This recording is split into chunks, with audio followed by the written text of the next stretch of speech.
Assalomu alaykum, hurmatli tadbirkorlar.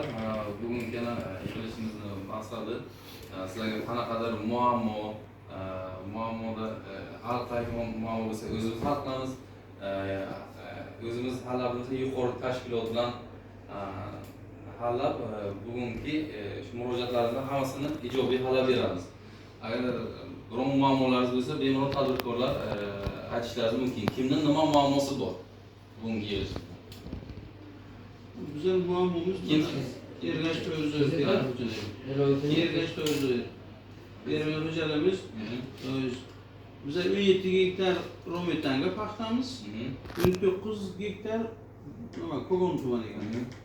O'shani 17 gektarni bize o'shandan 32 tonna topshirishimiz kerak, 30 tonnasini agro bilan shartnoma qilganmiz, qolgan qismini parvoz hukumat bilan. Lekin parvoz hukumat ta'minot bo'lmagani uchun bize onu peşkedeki korporatsiya bilan qilganmiz. Hozir ular ham bizga ta'minot yo'q, qisman ta'minot bor, lekin bular ham o'zi kredit qismi chiqmayapti.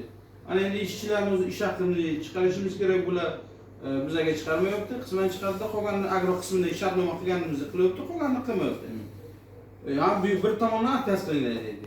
Endi o'sha bizning maqsadimiz shu paxtani yetishtirish uchun undan bunga borish emas, yechim qilishimiz kerak, berish kerak.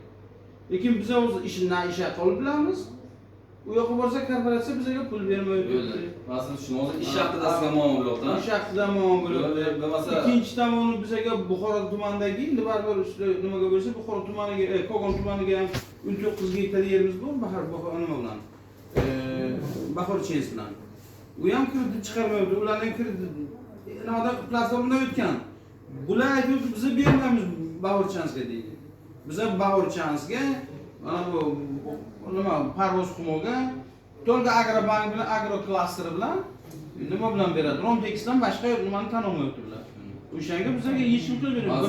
Bir gektar yerga 2 gektar yer emas. Muammongizni nima qilib Husn degan qishloq xo'jalik xodimimiz bor. Shu yigitimiz shuni hallab beradi. Agar bu hallab bilmasa, yuqori tashkilotimiz orqali sizni hallab sizga javobni yo'llaydi. To'g'ri, nimamiz, lekin bank oldi bir qismini aytdi, bank oldi kreditimiz bor. Romtexdan undan to'lanmagan endi u biza qarz bo'lgani uchun u biz uni sudga berganmiz. Sud ko'rib turib, jarayonga turibdi. Ko'rib, uni biza o'lgan qismimizni Romtex sud hal qilib beradi. Chunki bizdan sotganmiz, kerak birja sotganmiz, ular qaysidir qarz borligini tushuntirib turibdi. Uni sudga berganmiz, sud yechim qilib beradi. Uni to'lab beramiz. Lekin uni asos qilib biza pul bermay turibdi bizga. Yana kimning muammosi bor? Erto'g'rota Isfandallar MTJ. 14 gektar paxta ekanman, 42 tonna paxta topshiraman. Agro klaster bilan shartnomamiz bor. O'sha paxta kreditidan nima bor? Kimyo yo'nalishda. Kimyo yo'nalishiga pulimiz bor o'sha, limit. Hozir jami 13 millionmi, 15 million pul ishlatganmiz. O'sha kimyo yo'nalishiga qancha biz shuni ko'chirib bersimiz kimyoga. Bor limitingizni kimyoga bor limitimizni ko'chirib bersimiz. Bu ham hozir pul ta'tir qilib o'zi nima chiqsin, nima nurdan tushundim. Buni ham hozir qishloq xo'jaligi xodimimiz ana Husn shera turibdi.